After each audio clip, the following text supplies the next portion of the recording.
திருநாவுக்கரசு பெருந்தகை வயசில் மூத்தவர். அவர் ஏற்கனவே சூளை நோய் தீர்ந்த போதே இறையருள் பெற்றவர். இறைவனுடைய திருவருளால் வீரட்டானத்தில் திருவதிகையில் அவர் சூளை நோய் கொடுத்து ஆட்கொண்டார் இறைவன். சூளை நோய் தீர்ந்தது இறைவனுடைய திருக்கருணையினால். அவங்க சகோதரிய முயற்சி, அவங்க சகோதரி திலகோதியாருடைய முயற்சி, இறைவனுடைய கருணை அவருக்கு சூளை நோய் கொடுத்து ஆட்கொண்டார். அதுக்கப்புறம் அவர் எவ்வளவோ அற்புதங்கள் பண்ணியிருக்காரு. அப்புதியடிகளோட பையன் நாகந்தண்டி இறந்தவனை எழுப்பியிருக்காரு. திறந்த திருக்கோயில் கதவை மூடவும் திறக்கவுமாக ஞானசம்பந்த பெருமானும் இவரும் பாடி திறந்து மூடியிருக்காங்க.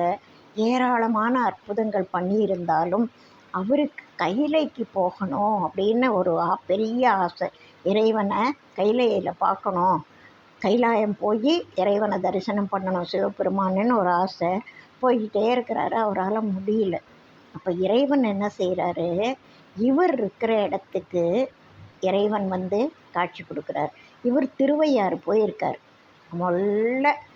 அவருக்கு 81 வயசு ஆகுது. அந்த வயசில் திருவையாறு வரைக்கும் போயிட்டார். ஆனால் திருக்கைலாயம் போகணுன்ற எண்ணத்தோடு பயணம் பண்ணிகிட்ருக்காரு. ஒன்றும் முடியாத போது உருண்டு பிறண்டு போகிறாரு.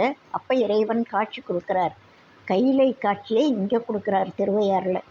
அந்த சமயத்தில் இறைவன் திருக்காட்சி பார்த்த பிறகு இவர் பாடிய பாடல் அந்த பதிகம் இப்போ நம்ம பார்க்கலாம். ஒரு பாடல்: மாதர் பிறை கண்ணியானை மலையான் மகளோடும் பாடி போதோடு நீர் சுமந்தேத்தி புகுவார் அவர் பின் புகுவேன் யாதும் சுவடுபடாமல் ஐயார் அடைகின்ற போது காதல் மடப்பிடியோடும் களிறு வருவன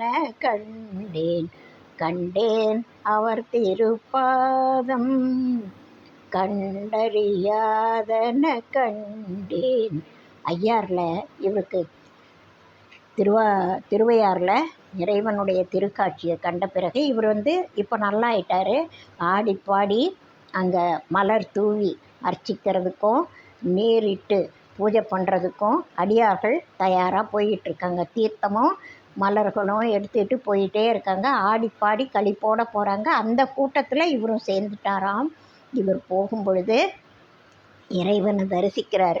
முதல்ல அவருக்கு என்ன காட்சி தெரியுதுன்னா, ஆண் யானையும் பெண் யானையும் வருவது போல சிவபெருமானும் பார்வதியும் வந்தாங்களாம். அவங்களுடைய திருப்பாதத்தை கண்டு இறைவன்